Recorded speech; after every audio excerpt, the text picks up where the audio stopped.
I'd say that probably the biggest challenge over the last, not so much this past year, but like the 2 previous years before, is that I was still doing such a variety of things. I was like an individual contributor in some ways, still a manager in some ways, definitely directing certain departments because we lacked somebody that had enough experience or confidence. Just looking back at your LinkedIn profile, I didn't realize you had advised so many companies as well as being early at HubSpot. You Yeah. got Drift, PandaDoc, you got PartnerStack. Those are all names Yeah. and high on the list in lots of RevOps stacks. Yeah. I think I could have done that like for a living if I had wanted to, based on HubSpot's success and the program that I built there, the reseller program that I built there. A lot of people would inquire with me to say, "Hey, could you give us advice?" I still get one. Still get one. I had a call yesterday with somebody, really successful software company that's struggling to figure out how to do channel sales. And so most of those companies, that's what I was advising was like, how do you build out your partner programs? Um, Nice. Yeah, so when you joined, I think you told me when you joined HubSpot, sub 10 people. Is that what you told me? 15. Yeah, it was 15. 15. And you, was it just like a junior sales role?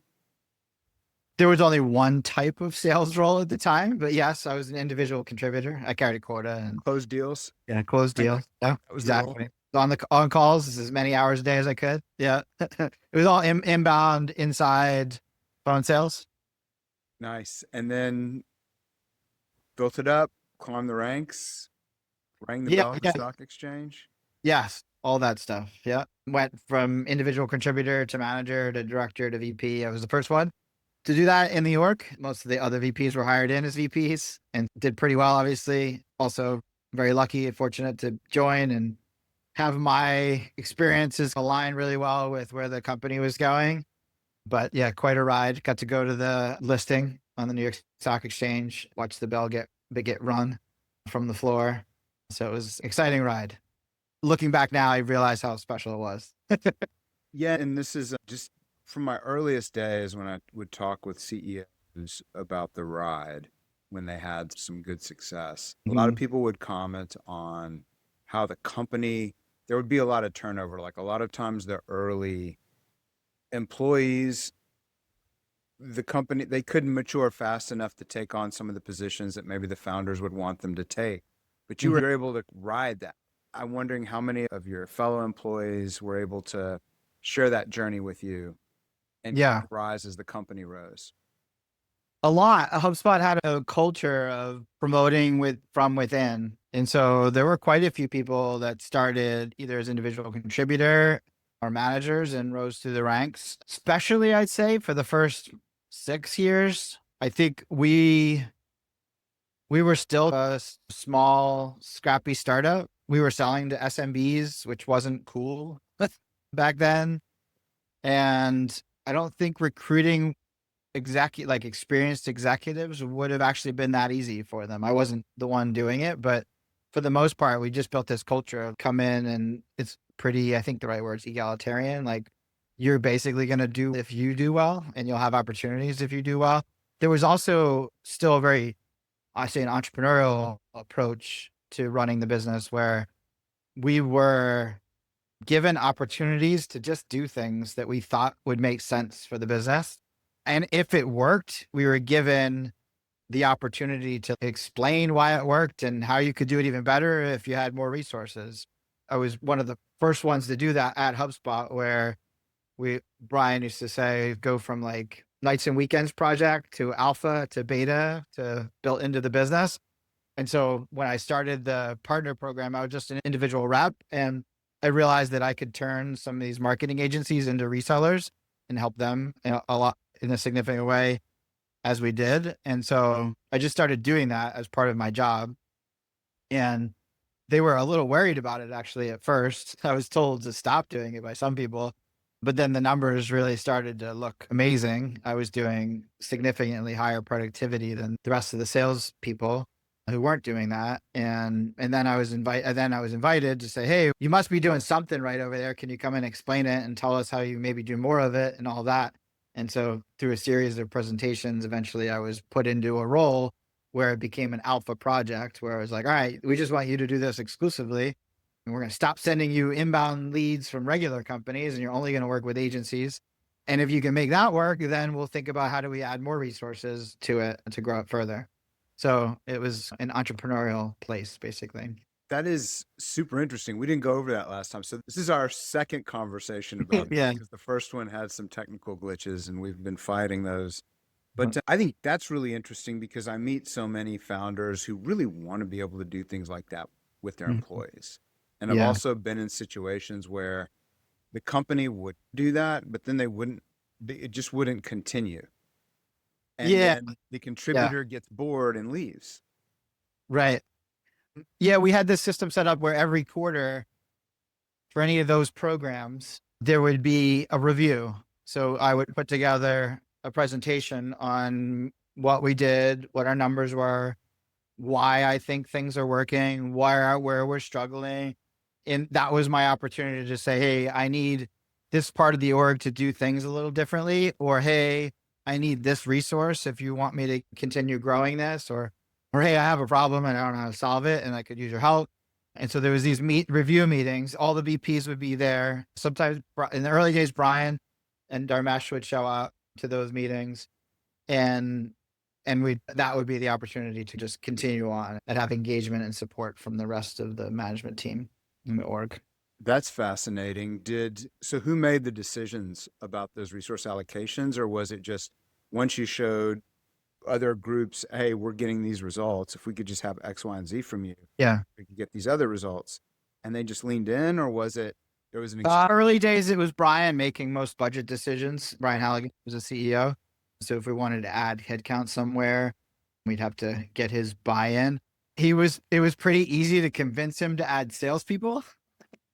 In fact, at some point during the program, they came to me and said, hey, can we add 20 salespeople next year to this program? I'm like, I have no freaking idea, but we could try. And so like that, as long as salespeople were being added, it generally wasn't pushed back on, because it wasn't that HubSpot didn't have access to resources. We raised a shit ton of money along the way from venture capital firms, but we need to make sure there was an ROI on that.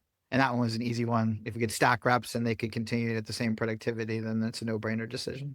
Yeah, it's such an interesting story to me, HubSpot, because they started in a space I was originally in around intranets and internal Yeah. collaboration, Hey, and man. then Yeah. ended up just highly specializing that Yes. into the platform in so many ways, which I think is interesting. I can geek out on that kind of stuff. Yeah, totally. Yeah, the first iteration of HubSpot was just like this amalgamation of different tools that were, I wouldn't say popular, but had like clear growth trajectory, and intranet was one of them. In my job, like way back, I implemented an intranet, so I understand the technology there too. Yeah, same. But once HubSpot started like pitching that what they had built to other people, they realized that for small businesses, the internal communication wasn't as big a deal. It was much more of like, how do you get new customers? And so that pushed them to focus more in on SEO and lead capture and content marketing and content management stuff. That is, it's such a fun story. At Databox, when you joined Databox, joined, I think you joined immediately as CEO, or did you join It did. sales? Yeah. Okay. Yeah. How was your role different, or did you perceive it as different when you stepped in, or did you feel like I'm going to come do what I do?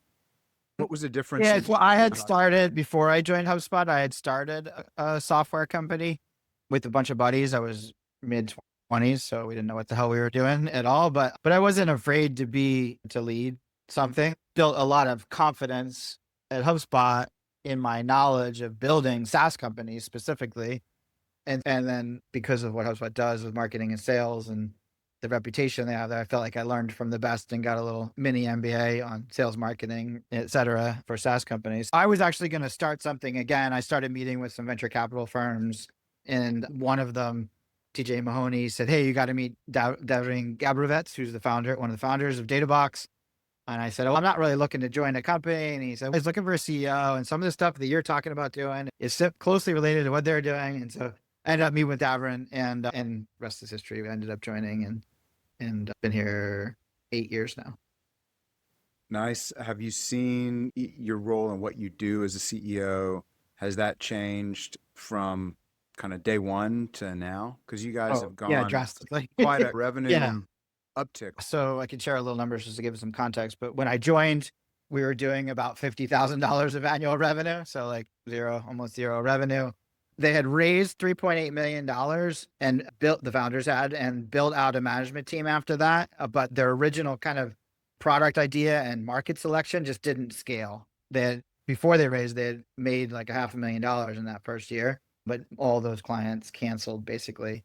And they weren't able to really duplicate that success with other clients.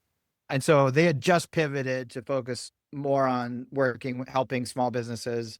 And that's when I connected with them. So now we're 8 years in, right? We're not the fastest growing software company in the world by any stretch, but we're doing 10 million in annual revenue. And we only raised an additional million and we have more than that in the bank. So we've basically been operating at cash flow break even, the business, and growing year over year. Grew about 20%, a little over 20% last year. It's literally outstanding. It's 4 out of 1,000 of the companies that make that first million. Yeah, it never feels like it's enough, but I Yeah. appreciate that. True story. It just Yeah, is. There's your data, Mr. yeah. Databox. I know. Just yeah, yeah. I've seen movies go faster, of course, that Yeah, HubSpot yeah. went fast. Of course, HubSpot raised $200 million in venture capital. So it's a little bit of a different approach. But yeah, no, we're both proud of what we've done, but also very anxious to grow, to increase our growth rate. Has there been any correlation between the types of things you find yourself doing as CEO and maybe, okay, at 2 million, I was doing X, Y, and Z, but at Oh, 5 yeah. million, I had to shift.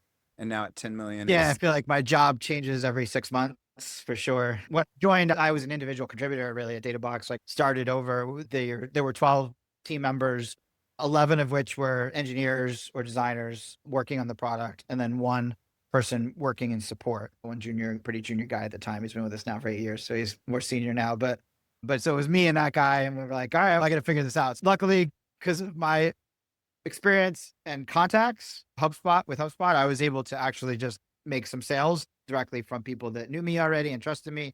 Part of the reason why I joined is I spent some time before I joined just sharing what the product did and showing the product to some potential customers. And so when I joined, I knew I would be able to sell it at least to a small market of marketing agencies specifically. And I did sales. I did the customer onboarding with help from Tommy, who was the first support guy. And then started doing marketing along the way. About 6 months in, I think I hired two junior people, both of them like a year out of school, one in marketing, one to handle customer success, and trained them, of course, and coached them to get them and built processes so that they could do what they were doing. The person I hired to onboard customers is actually now our director of revenue operations. And so she's been with the company and grown with us quite a bit. And then I'd say about a year in, I hired a salesperson, got myself out of that directly. Ended up being somebody who was a top performer at HubSpot, ended up joining Databox as their first salesperson. And now we're 100 or so people. Fast forward a few iterations, and now I have a management team in place who all have strong expertise and experience in their functions, some of which were with the company before I joined, and we've promoted them into that role.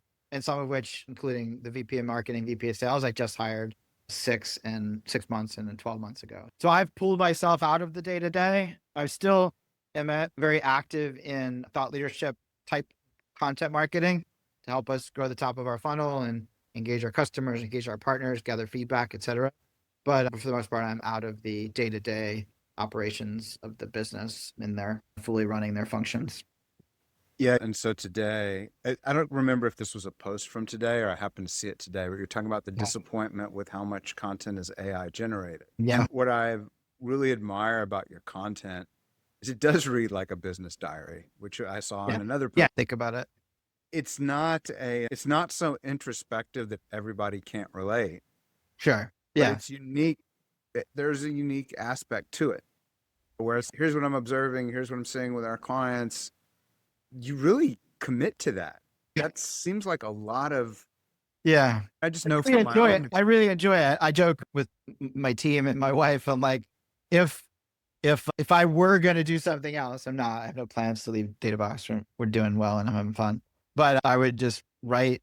I'd probably just find a few companies I really enjoy, really, and try to evangelize for them. I really enjoy the idea of building an audience and gathering feedback and learning from that audience. And as I learn, sharing back those lessons, it's just a fun iterative process for me. Yeah. Yeah, it's really fun to watch. I didn't know we met through Max Trailer. That's right. I, Yeah. by the way, was he part of your partner when you were at HubSpot? Did you meet him then? Yeah. I knew Max then. He was a partner pretty early on, not like really early, but like a few years in, he worked at a marketing agency that became a HubSpot partner, and he ran with it and became a HubSpot expert. And then for some reason, he got connected with our customer success team who was looking for help trying to win back churned customers, canceled HubSpot customers. And he pitched them something and like a program where he would basically help those customers build a success plan, like a really thorough success plan, but he had a process for it that he built. And so we started sending him like churned customers and he was saving them and bringing them back. And then they're like, hey, can you teach other agencies how to do this? And he's like, the business, but maybe. So then he built a process, like a training process and program and certification program for other agencies to train them on how to do what he was doing. Because it wasn't just useful for saving HubSpot customers, it was actually useful for helping new HubSpot customers build a plan. So Yeah, I that's, hadn't heard that oh, part of the story before. yeah, That's really fun.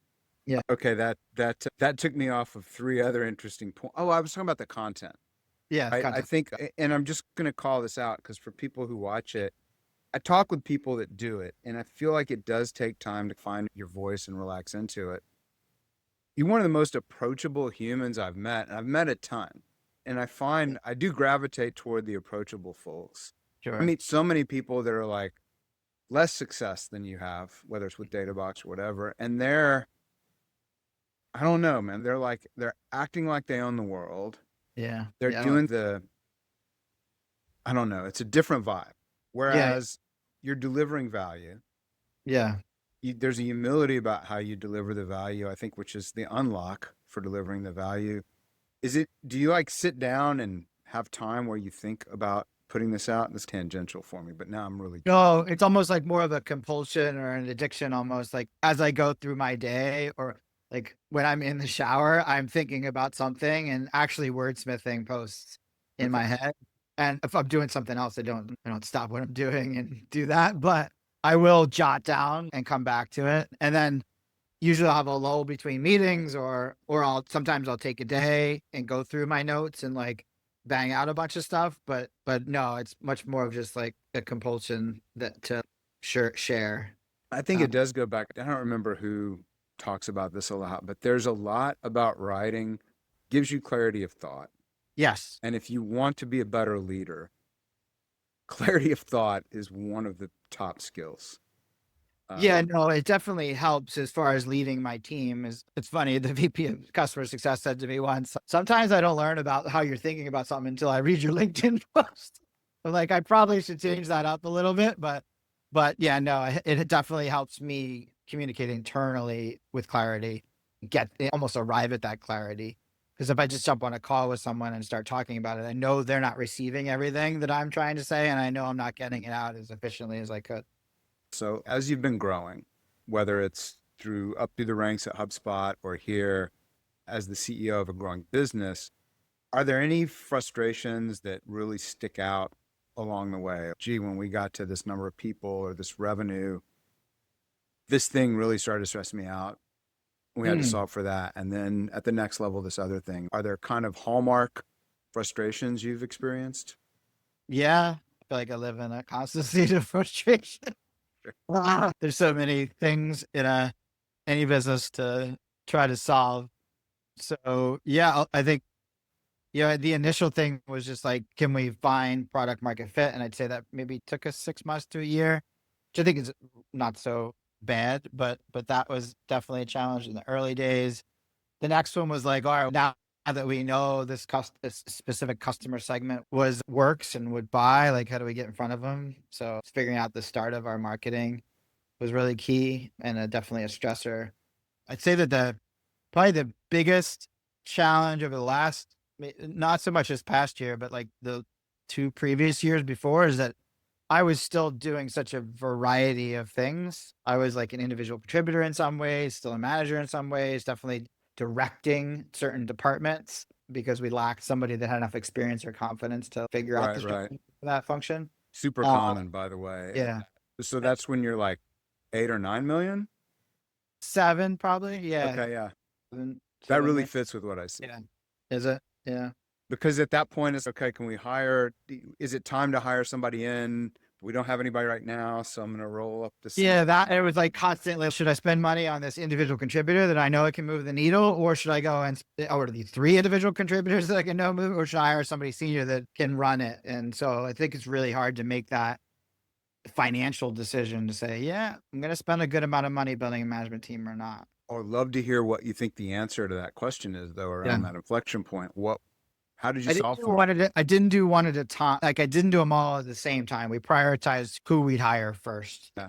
So the last 2 hires, both external hires, were VP marketing, VP of sales, of which I was, No, or the at least heavily directing those functions up until I hired them. And I sequenced the marketing one first because I knew that if I didn't, I'd have a sales leader sit in there saying, what are we doing for marketing? I need more demand. And I'm not saying we have all that figured out, that we can know how to grow demand as fast as we want. You But did do marketing first. yeah, marketing was Okay. first. And I have a VP of customer success. He's been with us for a long time. He started as a director here, and he was actually running sales and service. And he did a great job for those first few years where we were really focused in on being like a self-serve product-led growth type company. But as we have moved upstream a bit, we really needed to operationalize more of our sales function in a more standard way, like not just support focused, but also being a little more proactive, being more prescriptive, being more consultative.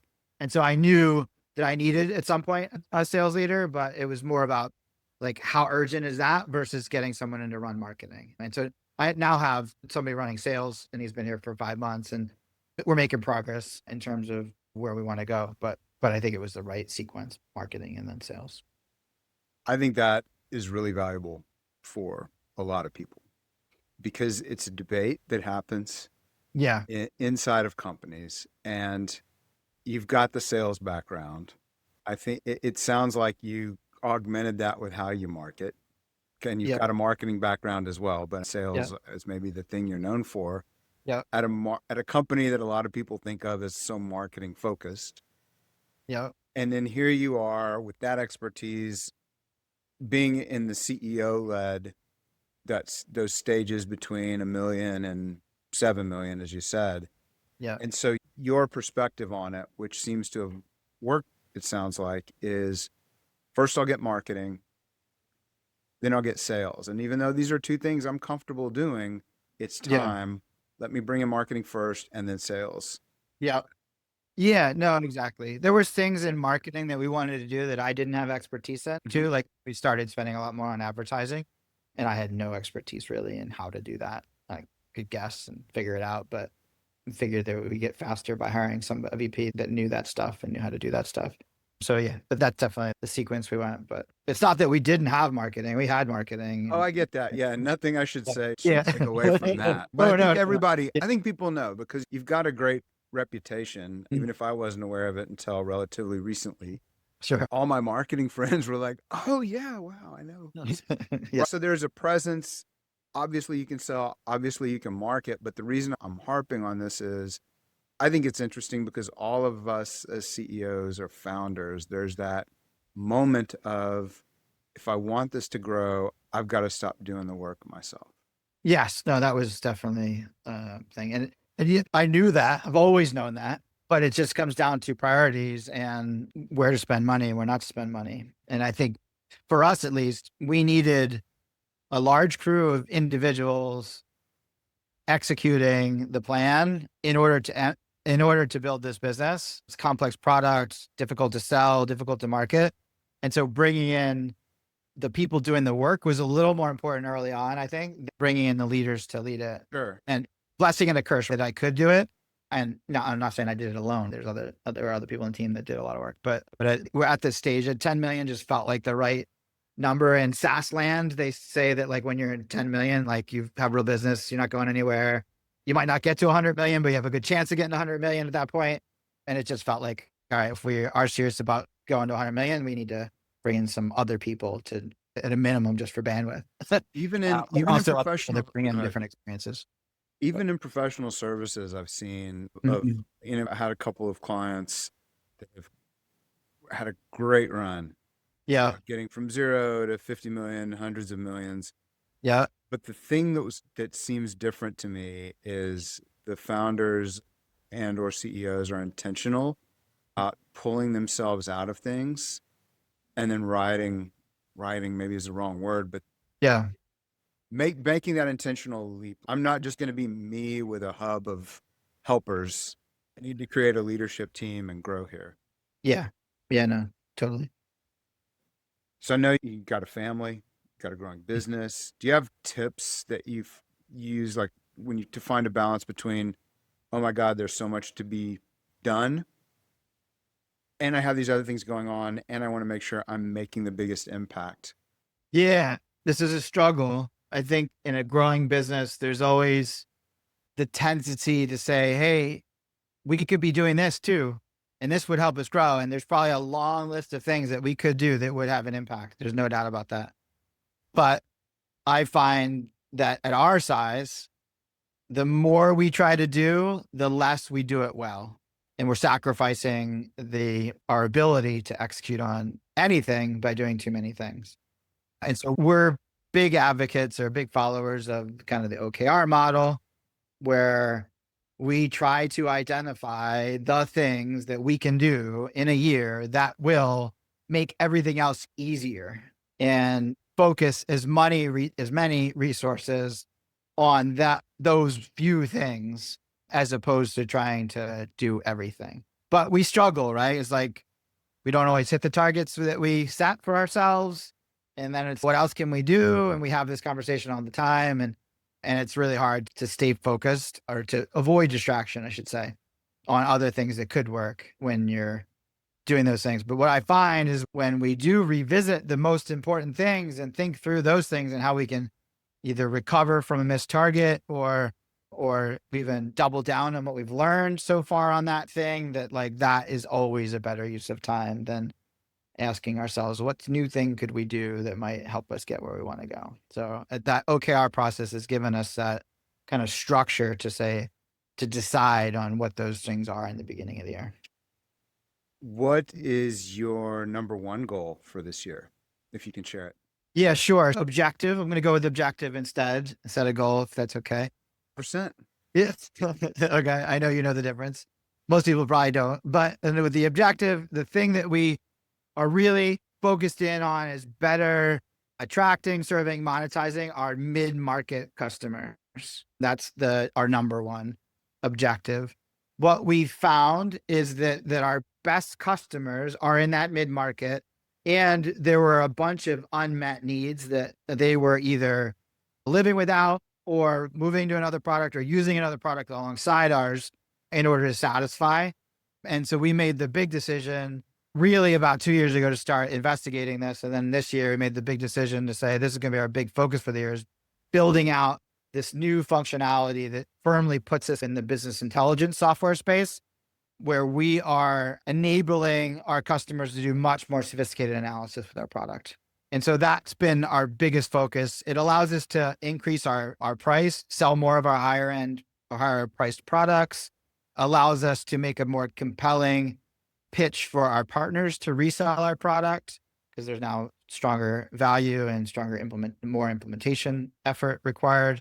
It certainly helps. It seems a little too early to tell, but it seems to be helping with retention as well. And then of course, just expanding our market. So that is really our big focus, is that. And so the whole team is aligned around executing on that. Even before we launched the features, we trained our entire CS and sales team on database design and SQL and all other concepts that would help them understand how this stuff works. And then marketing did both customer research and positioning work around this. And of course, worked with the product team to do a big launch. This is our biggest effort we ever put behind a launch. which we just did about 3 weeks ago. And then, of course, product engineering working days and nights and overtime to really get it out. And then there's still work to be done. Like we know that launching it is the first step, but Right. that's really that's really where our biggest focus is. And that's what we would call an initiative. We use a modified version of OKRs called objectives, goals, and initiatives. So the objective is get better, do better with the mid-market. The goal related to that is upgrade MRR and ARPU, increasing our average revenue per customers. And then one of the initiatives, I should say, is launching and rolling out and getting adoption of this new data sets feature, we call it. Nice. And I believe I know what mid-market is, but I hear a lot of different Yeah. folks start to twist it. Where do you guys Yeah. see Well, mid-market? yeah, good question. We've had this debate internally. I think the official definition's like 100 to 500 employees or something like that. We're a little lower. Our sweet spot is like 25 to 250 employee companies. And so we've debated, should we call it medium-sized businesses or mid-market? But mid-market kind of rolls off the tongue a little easier. Right on. Yeah, I was to hear how people are Yeah. thinking about it. Yeah, so actually the first time we recorded, that was the day of the big launch, and then we had the Yes, I think glitches. it was. So now it's out. It's probably even better. I know you've got a course on Yes. kind of your business OS that's coming Yeah. out. You don't frame it necessarily that way, but yeah, tell us about that a little. Yeah. What we've realized in working with small and mid-sized businesses is that they don't generally follow much of an operating model on how they run their business, how they make decisions, how they connect their strategy to their plan, to their execution. And because of that, they fail to use our product effectively. And of course, we have other customers that do use our product effectively, and it's pretty easy to spot the patterns of things that they do. We've studied this like in a statistically relevant way. And we can see there are certain habits that those companies have that the companies that fail with our product or don't do well with our product don't have. Things like taking the time to really understand their customers, understand their competitive place in the market, and think through how they better differentiate themselves through their strategy. And then take that and say, all right, let's turn that into a plan that aligns with our goals, our financial goals of the company. And then let's get down to the things we're going to do, the initiatives we're going to do, and then have a cadence for reviewing what we've done, what we decided we were going to do and how it's working, starting, stopping, continuing, coming up with new things, etc., based on data, right? And like almost every one of those decisions should be informed to some degree by data, especially on the execution side.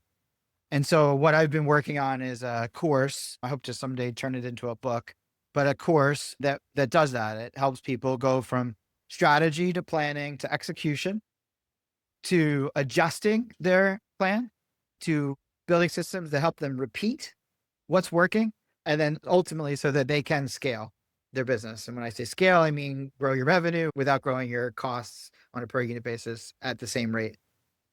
We call it profitable growth, right?